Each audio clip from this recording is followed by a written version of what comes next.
बोलिए भृगु जी महाराज की जय।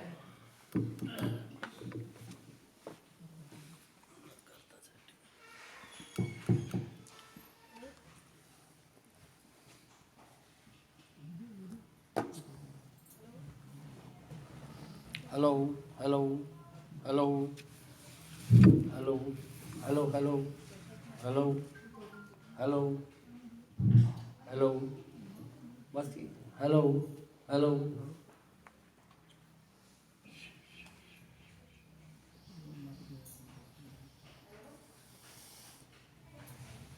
ओम कृपा सिंधु जगत स्वामी नमस्तुभ्यं नमो नमः।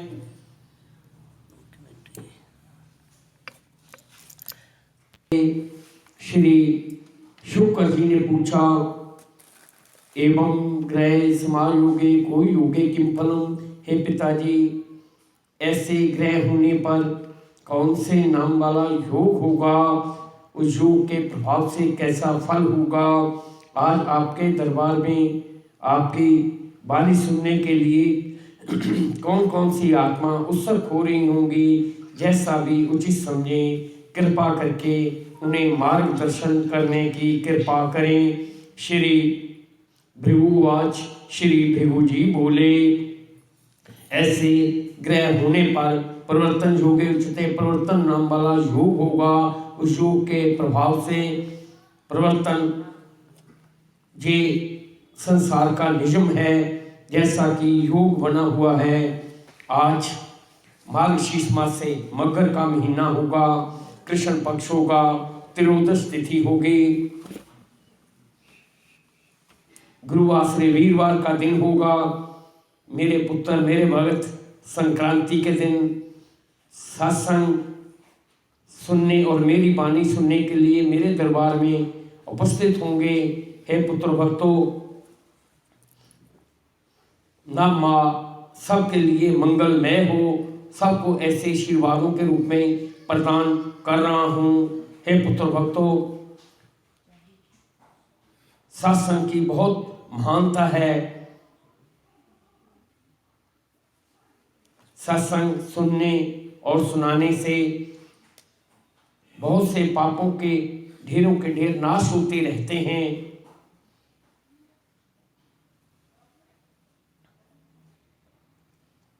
मैं बार बार उन आत्माओं को प्रेरित करके अपने दरबार में बुलाकर आशीर्वादों के रूप में प्रदान करता रहता हूँ। देखो पुत्र भक्तों, जिसके ऊपर मेरी कृपा होती है वही इन हाथों से दान करता है, वही संक्रांति के दिन मेरे दरबार में आ सकता है। सब कुछ जानते हुए भी धरती लोक पर रह रही आत्मा अनजान बनी बैठी हैं, क्योंकि वे जानती हैं भौतिक सुख तो धरती पर रहने हैं। ये शुभ कर्म ही ये लोग और परलोक दोनों को ही सुधार देता है। जो भी आत्मा गुरु स्थान पर अतिथि याग के रूप में करते हैं, उनके पापों के ढेर नाश होते रहते हैं। कलयुग तो बार बार अपना प्रभाव डालता है, लेकिन जिसके ऊपर मेरे आशीर्वाद होते हैं वही मेरे दरबार में आकर वाणी सुन सकता है, हाथों से शुभ कर्म कर सकता है, सुमरन कर सकता है। हे पुत्र भक्तों, मेरा यह सैन नगरी का दरबार किसी तीर्थ स्थान से आने वाले समय में कम नहीं होगा।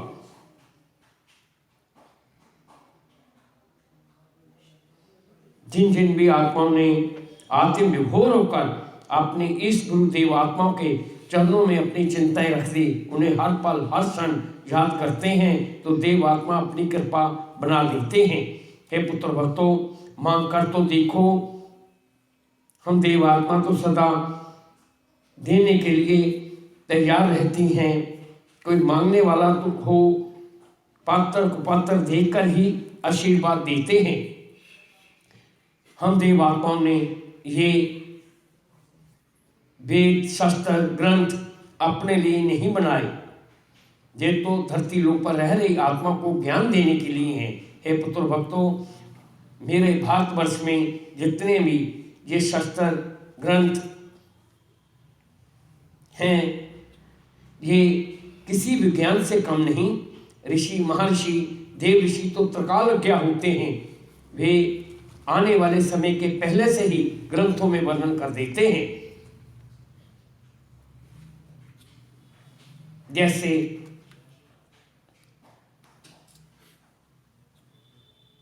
विविधता गण अंक द्वारा ये घोषित कर देती हैं, इतने पल, इतने समय, इतने घड़ी व्यतीत होने पर सूर्योदय होगा तो सूर्योदय होता है, सूर्य ग्रहण होगा तो होता है, चंद्र ग्रहण होगा तो होता है। यदि धरती पर बैठकर गणांक द्वारा ही ये बता सकते हैं तो हम देव ऋषि, त्रिकाल अज्ञा तीनों जन्मों का क्यों नहीं बता सकते। जैसे गौतम ऋषि ने अपनी पत्नी अहल्या को पहले ही ये बता दिया था, जब त्रेता युग आएगा, विष्णु राम के रूप में होंगे, तब तेरा कल्याण होगा। और मातंगी ऋषि ने पहले ही ये बता दिया, देखो सबरी, तेरा उद्धार तब होगा जब राम तेरा कल्याण करेंगे। कब आएंगे? त्रेता युग में। ये पहले ही बता दिया था। एक बार तो अहल्या और सबरी को ये हैरान हो रहे थे, अरे वे राम राजा के रूप में वनों में क्या करने के लिए आएंगे? वे तो राजा हैं, उनको वनों में कौन सा कार्य पड़ेगा? लेकिन पहले ही ऋषि, महर्षि, देव ऋषियों ने आत्मज्ञान के बल से ये जान लिया था ऐसा समय आएगा, तो वे आया। इसलिए जो जो भी मेरे दरबार में बैठे हुए हैं, मेरी वाणी पर संशय नहीं करनी चाहिए, क्योंकि मैंने पहले भी बहु बार कहा हुआ है, आने वाला समय धरती लोक पर अच्छा नहीं होगा, आर्थिक संकट गहराएगा। इसलिए पुत्र भक्तों, धन को धन समझकर खर्च करो, लेकिन पुत्र भक्तों, जो आत्मा आत्मविभोर होकर अपने गुरु के चरणों के साथ जुड़ेंगे, उनके शरण में रहेंगे, उनके पास भौतिक सुखों में कमी नहीं आएगी, पता ही नहीं चलेगा धन कहाँ से कैसे आ रहा है। हे पुत्र भक्तों, साधारण आत्मा जब बाजार में कोई वस्तु लेनी हो तो उसका मोल भाव करती हैं। हम देवात्मा भी तो भाव चाहते हैं। जैसे जैसे भाव होते हैं, हम देवात्मा उन्हें हृदय के साथ लगा लेती हैं। भाव के ही तो, श्रद्धा भावना की ही तो बात है। श्रद्धा भावना से किया हुआ कोई भी कार्य कभी भी खाली नहीं जाता। हे पुत्र भक्तों, सैन नगरी मेरे को अति प्रिय है, इसीलिए तो मैंने अपने ग्रंथ की स्थापना सैन नगरी में की। और मैं ये चाहता हूँ, ये सैन नगरी में मेरी वाणी सदा के लिए चलती रहे, पीढ़ी दर पीढ़ी। जैसे जैसे वाचकों की आयु वृद्धि होती जाएगी, तो उनके आगे आने वाला वंश मेरे ग्रंथ का अध्ययन करेगा। कभी मैंने अक्षर रूपी वाणी द्वारा पहले से ही मार्गदर्शन किया हुआ था, तो आज का समय निश्चित था। जब संक्रांति चल रही होगी, कृष्ण पक्ष होगा, मार्गशीर्ष मास चल रहा होगा और सूर्य राशि वृश्चिक राशि में प्रवेश कर चुका होगा, तब मेरी इसी फल का अध्ययन मेरा वाचक पुत्र, जो वासु पाठक के नाम से विख्यात होगा, वे मेरी वाणी, बोलिए श्री भृगुजी महाराज की जय, वे मेरी वाणी द्वारा और आत्मा का कल्याण करता जाएगा। हे वासु पुत्र, ऐसा नहीं समझना चाहिए तेरी भक्ति पूर्ण हो चुकी। हे पुत्र, जब तक तेरे ऊपर तेरी माता के आशीर्वाद नहीं बनेंगे, तब तक देवात्मा कैसे तेरे ऊपर कृपा करेंगे। इसलिए पुत्र, अपनी माता पिता के आशीर्वाद प्राप्त करते जाओ और फिर तेरी भक्ति में कमी नहीं रहेगी। और आज मैं अपने मां नाम वाले वाचक को आदेश के रूप में कह रहा हूं, आगे का फलादेश मेरा पुत्र, मेरा भगत वासु नाम वाली आत्मा द्वारा पढ़ा जाएगा। इसलिए वाचक पुत्र पूर्ण विधि के साथ, जैसे तुम्हारे पिता दा नाम वाली आत्मा ने तुम्हारे को मार्गदर्शन किया था। हे वाचक पुत्र, ऐसे ही तुम गणंक की विधि वासु नाम वाली आत्मा को बताओगे और वे और आत्मा का कल्याण करती जाएंगी मेरी वाणी द्वारा। और वासुपुत्र, तेरे को अपने पिता को ही गुरु के रूप में धारण कर लेना चाहिए। जब दो भाव चल रहे होंगे तब पुत्र तेरे को गणंक विद्या का ज्ञान भी हो चुका होगा, लेकिन पुत्र तब तक संक्रांति के दिन तुम मेरी वाणी द्वारा और आत्मा का कल्याण करोगे। आगे का फलादेश तभी पढ़ा जाएगा जब वासु नाम वाली आत्मा वाचक पुत्र के रूप में अपने पिता को गुरु के रूप में धारण कर चुकी होंगी। हे वाचक पुत्र, तेरे को वासु नाम वाली आत्मा को तिलक धारण करवाना चाहिए और मिष्ठान के रूप में प्रदान करके उसको शिष्य के रूप में मानना चाहिए। हे पुत्र, पुत्र से अधिक अधिकार तो शिष्य का होता है, इसलिए ये पुत्र बाद में होगा, शिष्य पहले होगा।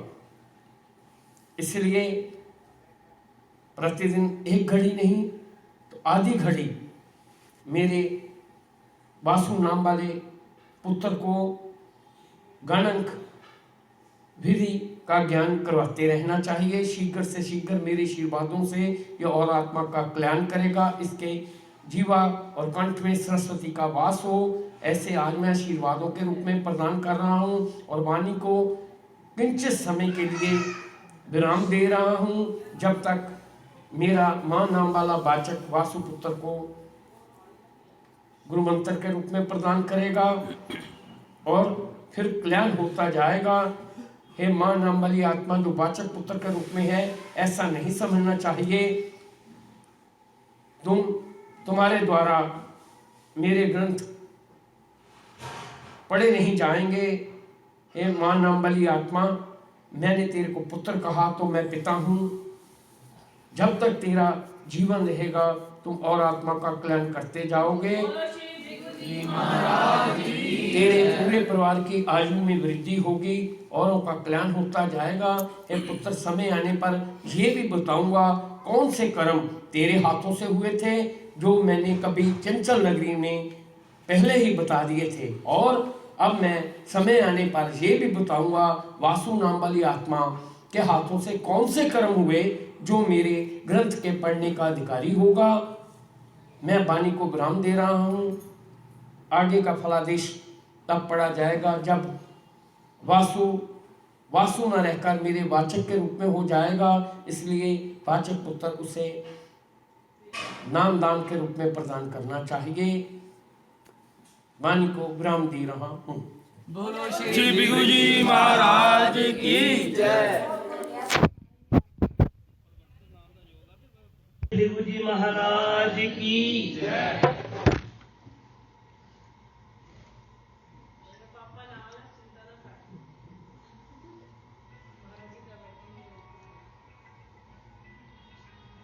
आज मार्गशीर्ष मास में आज का ही दिन, संक्रांति वाला दिन ही नियुक्ति के लिए रखा था एवं समय पूर्व में फोन बाजा कर लो। ये समय पहले से ही मैंने निश्चित किया हुआ था, क्योंकि ये माह हम देव आत्माओं को, ऋषि मुनियों को अति प्रिय है। इस मास के अंदर अगर कोई आत्मा भी गजेंद्र मोक्ष का पाठ श्रद्धा भावना से करेगी या गीता का अध्ययन जिस भी आत्मा द्वारा किया जाएगा, उसके सारे पाप खत्म होते जाएंगे। जैसे बड़े बड़े घास के ढेर को किंचित मात्र अग्नि भस्म बना देती है, उसी प्रकार से गजेंद्र मोक्ष और गीता का अध्ययन करने वाले को पुण्य प्राप्त होता है।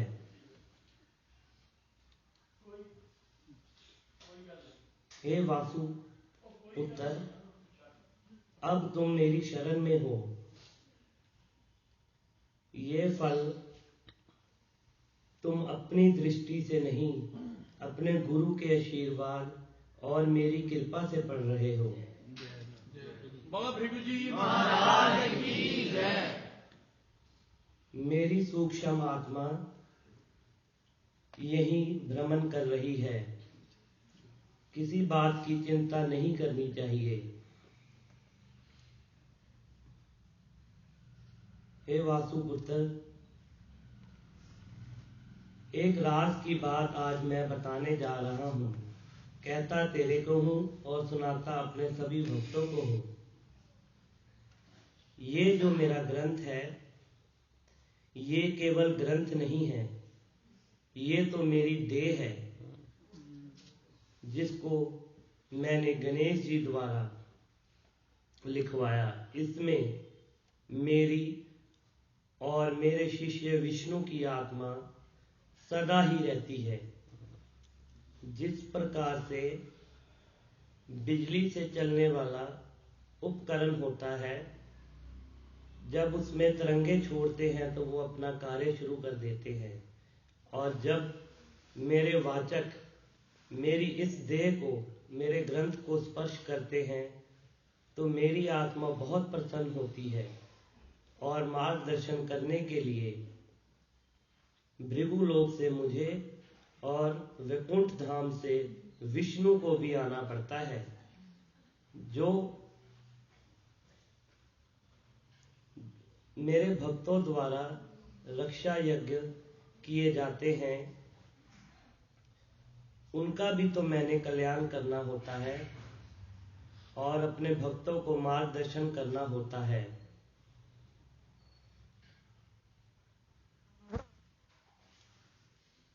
और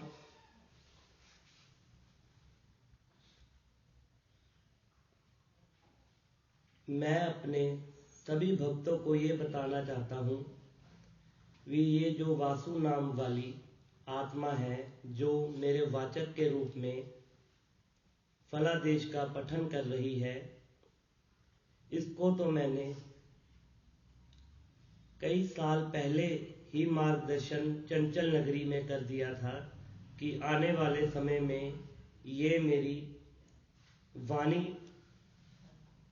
का पठन करेगा,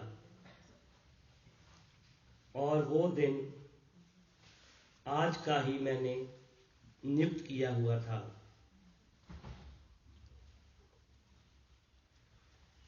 ये वासु नाम वाली आत्मा आने वाले समय में मेरे सै नगरी वाले दरबार का नाम रोशन करने वाली आत्मा होगी। इस स्थान पर मेले इत्यादि लगा करेंगे।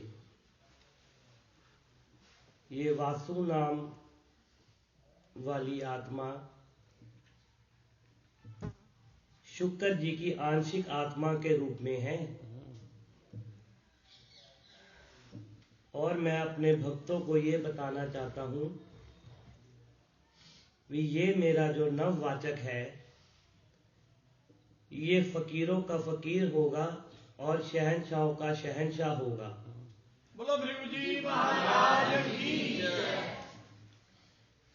इसके मुख से कभी भी किसी को कटु वाणी का श्रवण नहीं करना चाहिए, क्योंकि इसके द्वारा कटु वाणी कही गई, फिर मैं भी उसमें हस्तक्षेप नहीं कर सकता। ये पूर्ण योगी के रूप में होगा। इसके पास कई ऐसी विद्याएं होंगी जिसका उल्लेख मैं आने वाले समय में बताऊंगा, जैसे कि गायन विद्या, कर्म योग, हठ योग, धर्म योग, सभी कार्यों में निपुण होगा, और इसका मार्गदर्शन इसे मैं समय आने पर स्वप्न में भी दिया करूंगा।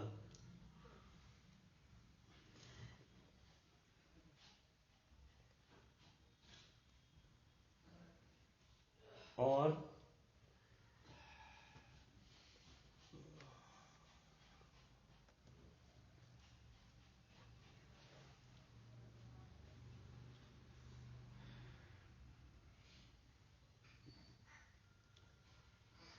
ये मेरी सह नगरी तीर्थ स्थान से कम नहीं होगी। जो आत्माएं जैसी जैसी भावनाएं लेकर आएगा वैसा वैसा ही उसको फल मिलता जाएगा। इसमें संशय नहीं करनी चाहिए।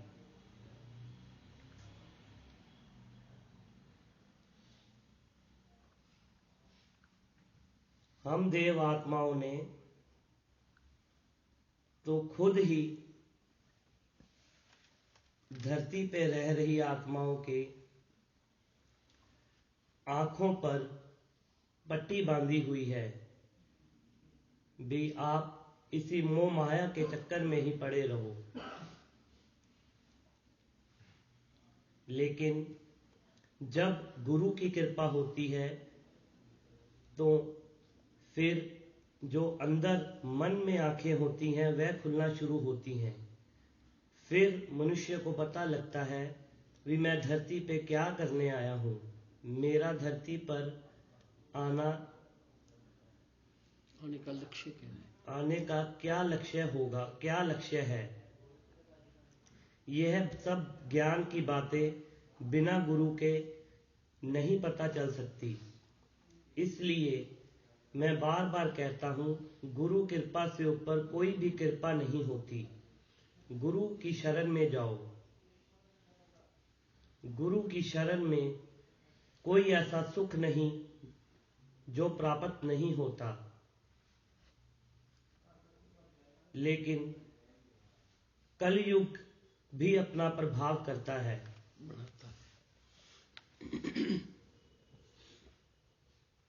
कलयुग मन में तरह तरह की शंका पैदा करता है जिससे कि भक्ति मार्ग पे विघ्न बाधाएं उत्पन्न होती हैं।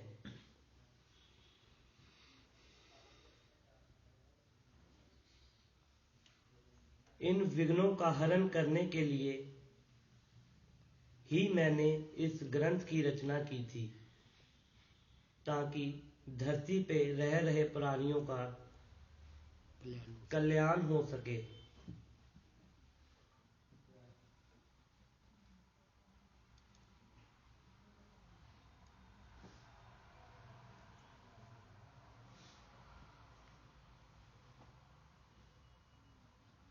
श्री शुक्रोवाच। श्री शुक्र जी ने पूछा, हे पिताजी,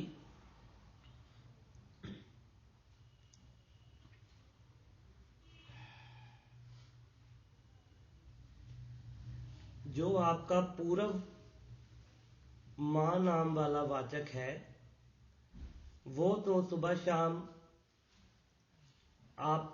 आपका ही नाम जपता है, लेकिन ये वाचक का पुत्र जो वासु नाम से मशहूर है ये ठाकुर जी का नाम जपता है। इसमें क्या रहस्य है? श्री भृगुवाच। भृगु जी बोले,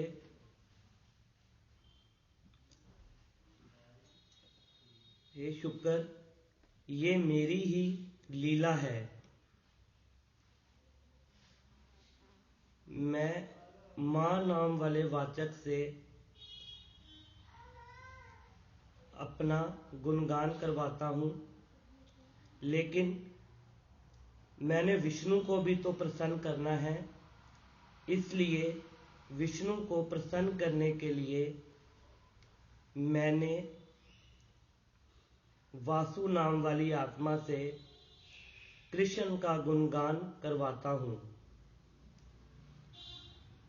और आज आदेश के रूप में कह रहा हूं कि वासु नाम वाली आत्मा को वृंदावन धाम की यात्रा भी करनी चाहिए।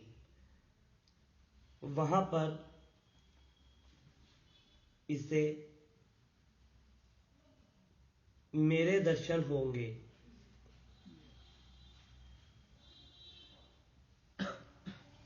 और इस आत्मा को आशीर्वाद दूंगा जिससे इसका कल्याण हो सके।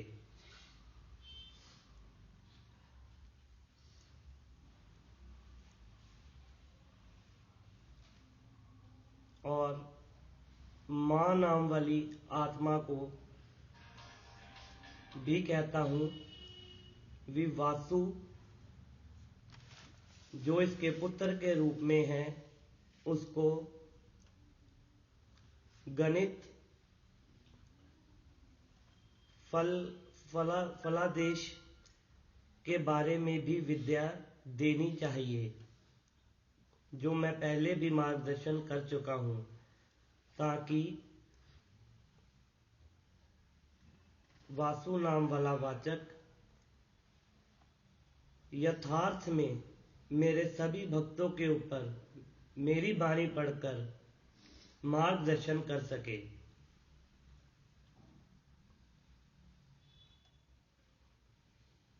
अब आगे का फलादेश मां नाम वाली आत्मा अध्ययन द्वारा पढ़ा जाएगा।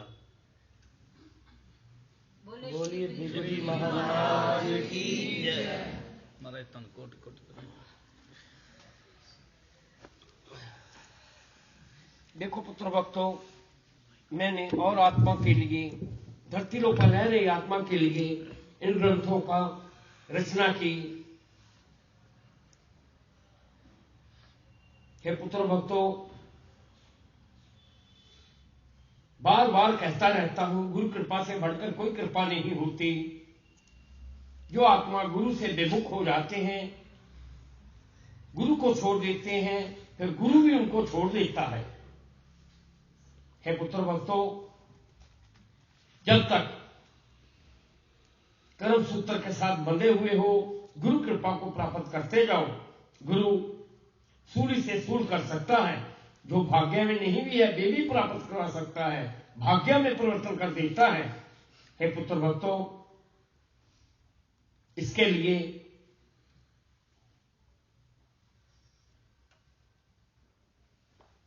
मेरे अनन्या भक्तों की ओर देखो, जिन्होंने आत्मसमर्पण कर दिया, फिर उनकी चिंता क्षण पल में ही हरण हो गई। चाहूं तो क्षण पल में ही सभी विघ्न बाधाएं दूर कर सकता हूं, लेकिन मेरे सन्मुख कर्म सिद्धांत आ जाता है। कर्म सिद्धांत का मैंने और संसारी ऋषियों ने बनाया, इसलिए जिस सिद्धांत को स्वयं रचना की हो उसका उल्लंघन कैसे कर सकता हूं। इसीलिए फिर मैं और देवात्माओं के भक्ति का मार्गदर्शन ग्रंथ वाचपुत्र की अक्षर रूपी वाणी द्वारा करता हूं, जिससे उनका कल्याण हो सके। हम देवात्मा को कोई भी लोभ नहीं है। हां, लोभ है तो केवल भाव का, श्रद्धा भावना, भाव के भूखे हैं। मांग कर तो देखो, क्षण पल में ही चिंता हल हो जाती है। बार बार इन कदमों से तीर्थ यात्रा का करवाना,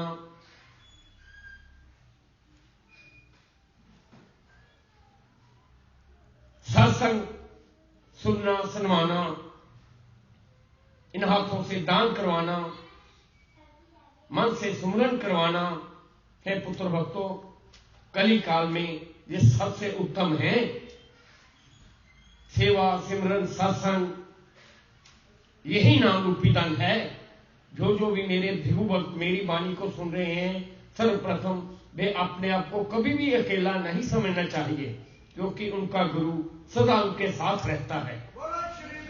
महाराज की गुरु की कृपा होती है तो पुत्र भक्तों, कौन से भौतिक सुख होते हैं जो पास नहीं होते? भान सुख, भवन सुख, पुत्र सुख, दास दासियों के सुख प्राप्त हो जाते हैं। जो भाग्य में नहीं भी है वे भी प्राप्त होता है। भाग्य में परिवर्तन करने वाले इस कली काल में और आत्मा का कल्याण करने वाला मेरा ये ग्रंथ है। मेरा ग्रंथ कोई साधारण ग्रंथ नहीं है। हे पुत्र भक्तों, समय की प्रतीक्षा करो। कलयुग का प्रभाव है तो मेरे आशीर्वाद भी साथ साथ हैं। कली काल में जो आत्मा पूर्ण श्रद्धा भावना के साथ मेरे बीज मंत्र का उच्चारण करेंगी, उनके पास कभी भी लक्ष्मी की कमी नहीं आ सकती। महाराज की जय। क्योंकि मैं जानता हूं कली काल में लक्ष्मी के बिना कोई भी साथ नहीं देता। जब लक्ष्मी साथ है तो शत्रु भी मित्र बन जाते हैं। शत्रु कटुवाणी छोड़ देता है, मित्रवाणी बोलना आरंभ करता है। ये सब लक्ष्मी का प्रभाव है। लक्ष्मी उसके पास होगी जिसके ऊपर गुरु कृपा, भृगु कृपा होगी। हे पुत्र भक्तों, बार बार इन हाथों से भंडारे करवाऊंगा, बार बार सत्संग श्रवण करवाता जाऊंगा, क्योंकि कलिकाल में सत्संग सुनने का बहुत फल होता है। एक तरफ सारे भौतिक सुख रख दिए जाएं, दूसरी तरफ एक घड़ी सत्संग का रख दिया जाए तो सत्संग ऐसा है जो जन्मों जन्मों तक साथ देने वाला है। सत्संग सुनते समय पुत्र भक्तों आत्म विभोर होकर बैठना चाहिए। एकाग्रचित्त मन से जब आत्मा मन एक बिंदु पर स्थिर हो जाएगा, ऐसा लगना आरंभ हो जाए मेरे ठाकुर, मेरे गुरु मेरे सन्मुख ही हैं। बस मैंने तो इससे मांग लेना है, क्योंकि पुत्र पिता से ही मांगता है।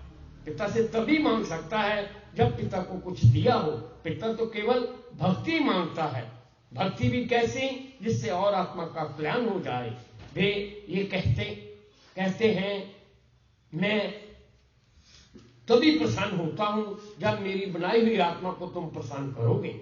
जब मेरे बनाए हुए आत्मा को दुखी करोगे तो पुत्र भक्तों फिर उससे कई गुना दुख भोगना पड़ता है। यह कर्म का सिद्धांत है। कर्म करते हुए हर प्राणी स्वतंत्र है। कर्म करते हुए कर्म सूत्र के साथ बन जाता है। ऐसा कर्म करो जिसको करने से प्रायश्चित और पश्चाताप की अग्नि में ना जलना पड़े। हे पुत्र भक्तों, ये कथा, ये दृष्टांत वृतांत तो बहुत हो चुके, और मैं ये चाहता हूं आने वाले समय में संक्रांति के दिन मैं अक्षर रूपी वाणी द्वारा अमृत रूपी ज्ञान की वर्षा कर सकूं। और पुत्र भक्तों आत्म विभोर होकर मेरे ग्रंथ के सन्मुख जब जब भी कोई मांगेगा, उनके पास कभी भी किसी वस्तु की कमी नहीं रहेगी। विघ्न बाधाएं स्वयं ही दूर होकर सुख सुविधाएं आनी शुरू हो जाएंगी। देखा जाए जितनी भी ये विघ्न बाधाएं हैं, ये पूर्व जन्म के किए हुए कर्मों का फल है जो किसी न किसी रूप में भोगना पड़ता है। जब भक्ति करते हो पापों का नाश होता है। पापों का नाश होने से विघ्न बाधाएं स्वयं ही दूर होकर सुख सुविधाएं आनी शुरू हो जाती हैं। इसलिए पुत्र भक्तों, शुभ कर्म हूं ऐसे आज मैं आशीर्वादों के रूप में प्रदान कर रहा हूं, और किए रक्षा जग, संकल्प जग, प्रार्थना जग अपने हाथों में लेकर अब मेरी आत्मा बैकुंठ लोक की ओर जाएगी। इसलिए अपनी वाणी को विराम दे रहा हूं। आज मेरे दरबार में और किसी का फल नहीं होगा। ये पुत्र भक्तों, जिन जिन आत्माओं ने आज मेरे दरबार में तिथि जग के रूप में किया, उनके पापों के ढेरों के ढेर नाश होंगे। हे पुत्र भक्तों, अधिक से अधिक अतिथि यज्ञों के रूप में करना चाहिए। मैं ये नहीं कहता मेरे दरबार में नहीं हो। हे पुत्र भक्तों, चाहो तो किसी भी स्थान पर कर सकते हो, लेकिन गुरु स्थान पर मेरे दरबार में आकर किए हुए तिथि यज्ञों का फल बहुगुना हो जाता है। जो आत्मा ये सोच रही है हमारा यज्ञ दान करने से धन में कमी आ जाएगी, मेरे पास धन कहां से आएगा। है पुत्र भक्तों, एक बार अपने मन में ऐसा भाव उत्पन्न करके देखो, करने कराने वाली तो देव आत्मा है, पता ही नहीं चलेगा धन कहां से और कैसे आ रहा है और कैसे विघ्न बाधाएं दूर हो रहे हैं। और पुत्र भक्तों, सभी बैठी आत्मा मेरी आज दृष्टि में है, ऐसा नहीं समझना चाहिए। मेरे पिता ने मेरा नाम लेकर क्यों नहीं कहा, सभी को आशीर्वाद देकर अब मेरी आत्मा वैकुंठ लोक की ओर जा रही है। वाणी को विराम दे रहा हूं। सभी पुत्र भक्तों को मेरे बहुत बहुत आशीर्वाद। इति शुभम। बोलिए